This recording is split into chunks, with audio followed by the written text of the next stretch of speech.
ಅವ್ರು ಏನು ಹೇಳಿದರು, ತಾಕತ್ತಿದ್ದರೆ ತಾವು ಸಿ ಬಿ ಐಗೆ ಒಪ್ಪಿಸ್ಲಿ ಅಲ್ಲಂಪ್ರಭು ಪಾಟೀಲ್ ಅಂತ ಹೇಳಿದ್ರು. ತಾಕತ್ತು ನನ್ನ ಬಲ್ಲಿದೆ ಅಂಥೇಳಿ ನಾನು ಸಿ ಬಿ ಐಗೆ ಒಪ್ಪಿಸ್ತೀನಿ. ನಿಮ್ಮದೇ ಸರ್ಕಾರ ಮಹಾರಾಷ್ಟ್ರದಲ್ಲಿ, ಕಾಂಗ್ರೆಸ್ ಸರ್ಕಾರ ಇಲ್ಲ, ನಿಮ್ಮದೇ ಸರ್ಕಾರ ಇದೆ. ತಾವು ಕೂಡ ಏನಪ್ಪ ಅಂದ್ರೆ ಸಿ ಬಿ ಐಗೆ ಒಪ್ಪಿಸಿ ಸಂಪೂರ್ಣ ತನಿಖೆ ಮಾಡಲಿ.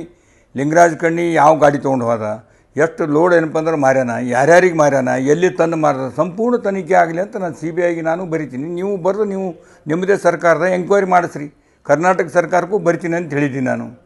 ಅದರ ಬಿಟ್ಟು ಬೇರೆ ಏನು ಹೇಳಿಲ್ಲ. ನಿಮ್ಮ ಆತ್ಮಗೌರವದಿಂದ ನೀವು ಒಂದು ಡ್ರಗ್ ಮೆಡಿಕಲ್ ಶಾಪ್ ನಡೆಸ್ತೀರಿ, ನಿಮ್ಮ ಆತ್ಮಸಾಕ್ಷಿಯಾಗಿ ನೀವು ಮನಮುಟ್ಟಿ ನೋಡಿಕೊಳ್ಳ್ರಿ ಅಷ್ಟೇ ನಾನು ಹೇಳಿದ್ದೀನಿ. ಯಾವುದೇ ದುರುದ್ದೇಶದಿಂದ ಯಾವುದೇ ಅಪಾದನೆ ಮಾಡಿರ್ತಕ್ಕಂಥ ಪ್ರಶ್ನೆನಿಲ್ಲ. ನಾನು ಲೂಸಾಗಿ ಮಾತಾಡೋನಲ್ಲ. ಆದರೆ ನಮ್ಮ ಮಾತಿಗೆ ಇವತ್ತು ಮತ್ತೊಂದು ಪ್ರೆಸ್ ಮೀಟ್ ಮಾಡಿದ್ದಾರೆ. ಅದರಲ್ಲಿ ಮೊದಲೇ ಕಿವಿ ಹೋಗಿದೆ ಅಂಥೇಳಿ ನನ್ನ ವೈಯಕ್ತಿಕವಾದಂಥ ಪರ್ಸ್ನಲ್ ಕೌಂಟರ್ ಮಾಡಿರ್ತಾನೆ. ಇದು ಭಾಳ ಇದು ಅವೈಜ್ಞಾನಿಕವಾದಂಥ ಮಾತುಗಳನ್ನು ಆಡಿದ್ದಾನೆ. ಯಾಕಂದರೆ ಇವತ್ತು ನಾನು ಶಾಸಕನನ್ನು ಮಾಡೀನಿ. 2 ಲಕ್ಷ ಜನ ಮತದಾರರ ಗೌರವವನ್ನು ಕಾಪಾಡ್ತಕ್ಕಂಥ ಕೆಲಸ ಅವ್ರ ಆಶೀರ್ವಾದದಿಂದ ನಾನು ಶಾಸಕನಾಗಿದ್ದೇನೆ. ನನ್ನ ಶಾಸಕತ್ವಕ್ಕೆ ಕಳಂಕ ಬರ್ತಕ್ಕಂಥ ಅಪಶಬ್ದಗಳನ್ನು ತಲೆಗೆ ಬಾಯಿಗೆ ಲಿಂಕ್ ಇಲ್ಲ, ಕಿವಿ ಇದು ಇಲ್ಲ ಅಂಥೇಳಿ ಮಾತನಾಡ್ತಾನೆ. ಸಣ್ಣ ಮಾತುಗಳು. ಇದು ಯಾರು ಮಾತನಾಡ್ತಾರೆ? ಯಾರೂ ಒಳ್ಳೆಯ ಮನುಷ್ಯ, ರಾಜಕಾರಣಿ ಆದವನು, ಬುದ್ಧಿ ಇದ್ದವನು, ಬುದ್ಧಿವಂತ ಇದ್ದವನು ಮಾತನಾಡೋದಿಲ್ಲ. ಯಾರು ತಲೆ ಕೆಟ್ಟಿರ್ತದೆ, ಯಾರು ಹುಚ್ಚಿರ್ತದೆ, ಪಾಗಲಿರ್ತಕ್ಕಂಥ ಜನ ಮಾತನಾಡಿದ್ದಾರೆ. ಇದು ಸರಿಯಲ್ಲ. ಇವರ ವ್ಯಕ್ತಿತ್ವ ಏನಪ್ಪ ಅಂದ್ರೆ ಎತ್ತಿ ತೋರಿಸೋ ಜನರಿಗೆ ನನಗೆ ಮಾಡಿರ್ತಕ್ಕಂಥ ಅಗೌರವ ಅಲ್ಲ. ನನ್ನನ್ನು ಆರಿಸ್ತಿರ್ತಕ್ಕಂಥ ಜನ ಇಡೀ ಕ್ಷೇತ್ರ ಜನಗೆ ಅಗೌರವ ಮಾಡ್ದಂಗೆ ಆಗ್ತದೆ. ಅದನ್ನು ತಿಳ್ಕೊಂಡು ಮಾತನಾಡಲಿ. ಮತ್ತೊಂದು ಕೆಲವೊಂದು ಸಣ್ಣ ಪುಟ್ಟ ವಿಷಯಗಳ ಬಗ್ಗೆ ಮಾತನಾಡಿದರೆ, ನಮ್ಮ ಹಳೆಯನನ್ನು ತಂದಂಥೇಳಿ 20 ವರ್ಷಗಳ ಹಿಂದೆ ನನ್ನ ಮಿತ್ರ ಅವರ ತಂದೆ ಚಂದ್ರಶೇಖರ್ ಪಾಟೀಲ್ ಶಾಸಕರಿದ್ದಾಗ ಅವನನ್ನು ಇಲ್ಲಿ ಎ ಇ ಅಂಥೇಳಿ ತೊಗೊಂಡಿದ್ರು. ಅವ್ರ ತಾಯಿಯವರು ಕೂಡ ಇಲ್ಲೇ ಎ ಇ ಅಂತ ತೊಗೊಂಡಿದ್ರು. ಇವನ ಕಾಲಕ್ಕೂ ಕೂಡ ಅವನು 5 ವರ್ಷ ಕೆಲಸ ಮಾಡಿದ್ದಾನೆ. ಒಂದೇ ಒಂದು ವರ್ಷ ಏನಪ್ಪ ಅಂದ್ರೆ ಮಕ್ಕಳ ವಿದ್ಯಾಭ್ಯಾಸ ಬೆಂಗಳೂರಿಗೆ ಹೋಗಿ ಅವನು ವೇಕೆಂಟ್ ಇದ್ದಲ್ಲಿ ಅಲ್ಲಿಂದ ಏನಪ್ಪ ಅಂದ್ರೆ ಪೋಸ್ಟಿಂಗ್ ಕೊಡೋ ಹೊತ್ತಿಗೆ ಕೊಡ್ತಾರೆ. ಏನು ಯಾರೂ ಪ್ರಭಾವ, ಅವನು ರಿಟೈರ್ ಆಗಿ ಹೋಗಿದ್ದಾನೆ. 1 ವರ್ಷ ಆಯ್ತು ರಿಟೈರ್ ಆಗಿ. ಅವನು ಈಗಾಗಲೇ ರಿಟೈರ್ ಆಗಿ ಹೋಗಿದ್ದಾನೆ. ಒಂದೇ ವರ್ಷ ಇದ್ದು ನಾ ಬಂದಮೇಲೆ ಅವನು ಮಾಶೆಟ್ಟಿ ಅಂತಕ್ಕಂಥವ್ನು ಕೂಡ ರಿಟೈರ್ ಆಗಿದ್ದಾನೆ. ಅವನು ಎಂಜಿನಿಯರ್ ಅಂತೇಳಿ 4 ಜನ ಎಮ್ ಎಲ್ ಎಗಳು, Ajay Singh, B R Patil, M I Patil, ನಾವು ಖನಿಜ ಫಾತಿಮಾ 5 ಜನ ಕೂಡ ಸಹಿ ಮಾಡಿಕೊಟ್ಟಿದ್ದೆವು.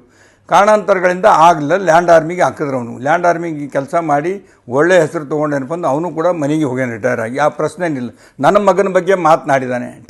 ಟಿಪ್ಪರ್ದು ಕೂಡ ಕೋರ್ಟಿಗೆ ಹೋಗಿ ಕೋರ್ಟ್ ಇದು ನಿರ್ದೋಷಿ, ಸಂಬಂಧ ಇಲ್ಲ, ಇವರು ಯಾವುದೇ ರೀತಿಯಿಂದ ಅಪರಾಧ ಮಾಡಿಲ್ಲ, ನನ್ನ ಸ್ವಂತ ಊರಲ್ಲಿ ನನ್ನ ಹೊಲ ಕೆಲಸಕ್ಕೆ ಹೋಗಿರ್ತಕ್ಕಂಥ ಟಿಪ್ಪರ್ ಹೊಡೆದಿದೆ ಅಂತೇಳಿ ಕೋರ್ಟ್ ಆದೇಶ ಮಾಡಿದೆ. ನಾನಲ್ಲ ಹೇಳ್ತಾ ಅದನ್ನು ಕೂಡ ಎಲ್ಲ ಪರಿಸ್ಥಿತಿಯನ್ನು ತೋರಿಸಿದ್ದೀನಿ. ಅದರ ಬಗ್ಗೆ ಕೂಡ ಅಪಾದನೆ ಮಾಡಿದ್ದೇನೆ. ಇದನ್ನು ಸುಳ್ಳು ಅಪಾದನೆ ಮಾಡ್ತಕ್ಕಂಥದ್ದು ಸರಿಯಲ್ಲ. ಇನ್ನೇ ನಾನು ನನ್ನ ಮಕ್ಕಳ ಮೀಟಿಂಗ್ ತೊಗೊಂಡು, ಎಲ್ಲಿ ಮೀಟಿಂಗ್ ತೊಗೊಂಡ್ರು? ಒಂದು ಪುರಾವೆ ಬೇಕಲ್ಲ. ಎಲ್ಲಾದ್ರೂ ಮೀಟಿಂಗ್ ತೊಗೊಂಡು ಸಭೆ ಮಾಡಿರ್ತಕ್ಕಂಥದ್ದು. ನಾನು ಸಭೆಗೆ ಇವತ್ತು ನನಗೆ ಸಾಗಲಿ ಎಷ್ಟೋ ಮುಂಜಾನೆಯಿಂದ ಶುರುವಲ್ಲಿ ನಾನು ಅಟೆಂಡ್ ಮಾಡ್ತೀನಿ, ಸಭೆಗಳು ಮಾಡ್ತೀನಿ, ಮೀಟಿಂಗ್ ತೊಗೋತೀನಿ. ನನ್ನ ಮಕ್ಕಳು ಸಭೆ ನಡೆಸ್ತಕ್ಕಂಥದ್ದು, ಕಾರಬಾರು ಮಾಡ್ತಕ್ಕಂಥದ್ದು ನೀನು ಮಾಡಿದ್ದಿ. ನನ್ನ ಮಿತ್ರ ಚಂದ್ರಶೇಖರ್ ಪಾಟೀಲ್ ಎಮ್ ಎಲ್ ಇದ್ದಾಗ ಕೂಡ ನೀನೇ ಕಾರಬಾರು ಮಾಡಿದ್ದಿ. ಮಾತಾಯಿ ಅವ್ರ ತಾಯಿಯವರು ಕೂಡ ಎಮ್ ಎಲ್ ಎ ಇದ್ದಾಗ ನೀನೇ ಕಾರಬಾರು ಮಾಡಿದ್ದು. ಅದು ನಿನ್ನಿಂದ ಬಳವಳಿ ಬಂದಿರತಕ್ಕಂಥದ್ದು, ನನ್ನ ಇದರಲ್ಲಿ ಇಲ್ಲ. ಅದು ಮತ್ತೊಬ್ಬರಿಗೆ ಮಾತನಾಡಬೇಕಾದ್ರೆ ನಿನ್ನ ಆತ್ಮಸಾಕ್ಷಿಯಾಗಿ ನಾನು ನಮ್ಮ ತಂದೆ ತಾಯಿಯ ಎಮ್ ಎಲ್ ಎ ಇದ್ದಾಗ ನಾನು ತಿರುಗಾಡಿದ್ದೀನಿಲ್ಲೋ ಮಾಡಿಲ್ಲ ಅಂತ ನಿನ್ನ ಆತ್ಮಕ್ಕೆ ಕೇಳಿಕೊಂಡು ಮಾತನಾಡು. ಸುಮ್ಮನೆ ಹುಚ್ಚನಂತೆ ಮಾತನಾಡೋದು ಒಳ್ಳೆಯದಲ್ಲ, ಇದು ಶೋಭೆ ಅಲ್ಲ.